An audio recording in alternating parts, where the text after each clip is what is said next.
바벨론이라는 강한 나라에 포로로 잡혀온 이스라엘은 두려움과 불안함 가운데 있었습니다.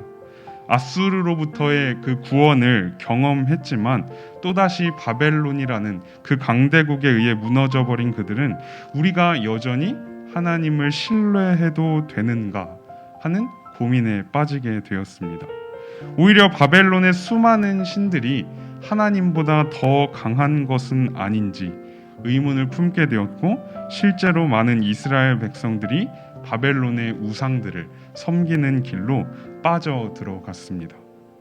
어떤 문제가 찾아왔을 때, 혹은 우리 안에 불안함과 두려움이 찾아왔을 때 가장 먼저 무엇을 하고 계십니까?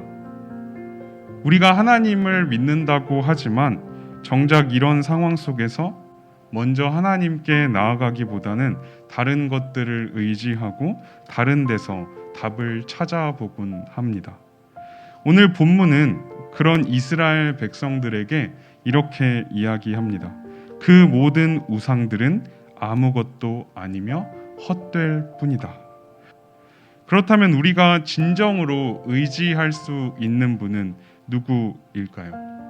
바로 우리 하나님이시죠. 그런데 오늘 말씀을 보면 여전히 하나님에 대한 불신과 두려움에 차있던 그 이스라엘 백성들에게 하나님께서 놀라운 말씀을 하십니다.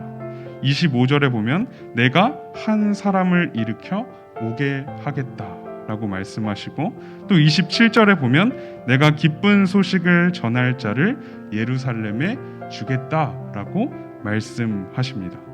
하나님께서는 하나님이 세우신 이 종을 통해서 이스라엘을 회복시키실 것이며 정의를 세우실 것이다 라고 말씀하십니다.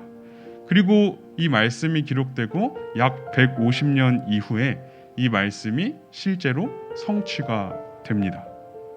이처럼 하나님께서는 말씀하시고 약속하신 것을 반드시 이루십니다. 그래서 이스라엘 백성들은 바벨론의 포로로 잡혀가 있는 그 어려운 상황 속에서도 여전히 하나님만을 신뢰하며 하나님만을 의지해야만 했습니다. 우리 역시도 마찬가지입니다. 우리에게 여전히 문제가 찾아올 수 있습니다. 때로는 하나님이 여전히 나를 지켜주고 계시는지 의심이 찾아오기도 합니다. 하지만 그런 상황 속에서도 우리는 오늘 이 말씀을 기억해야 합니다. 약 700년의 세월이 흐른 후 하나님께서는 이 말씀이 진정으로 가리키고 있는 또 한 사람을 일으키십니다. 구원과 회복의 기쁜 소식을 전할 자를 이 땅 가운데 보내십니다.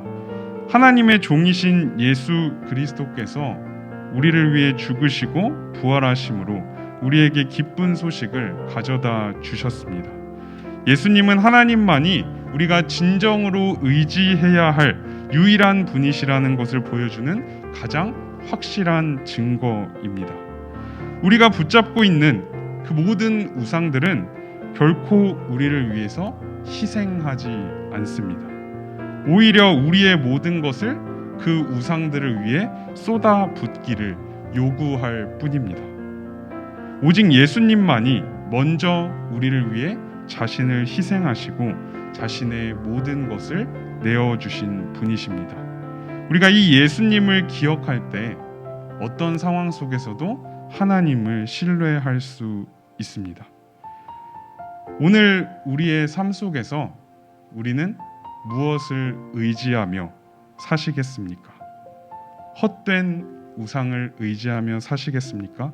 아니면 약속대로 예수님을 보내주신 하나님과 죽기까지 우리를 사랑하신, 그래서 자신의 모든 것을 내어주신 그 예수님을 의지하며 사시겠습니까?